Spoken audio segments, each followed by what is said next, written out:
Heard of people wishing on $1 million. You hear them say things like, "Oh, the things I would do with $1 million. I wish I had $1 million."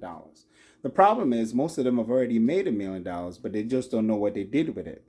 These are the people that when they see their W-2, when they're filing their taxes, they're always shocked at how much they made for the year. If you make $100,000 or more than $100,000, if you work for 10 years making that much, you've already made $1 million and you just don't know it. If you make, let's say, $85,000 and you work about 12 years, you've made $1 million. The math goes on and on.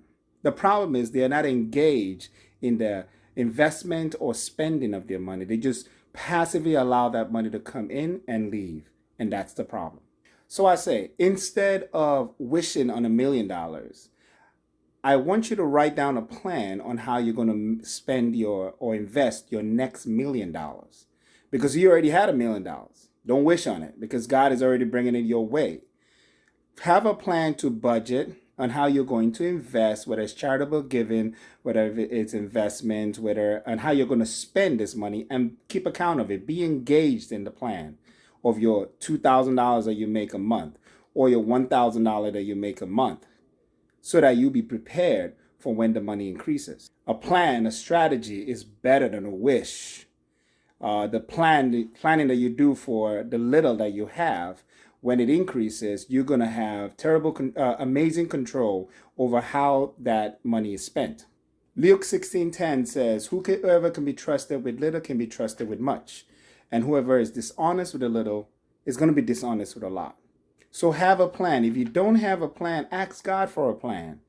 Because except the Lord build it, they that labor in vain. Unless God is giving you a plan, a strategy, and you have a solid strategy on how you're going to spend, invest, and give away this next $1 million, you just laboring in vain. You're going to remain that person that's always shocked at how much they make every year and never see it.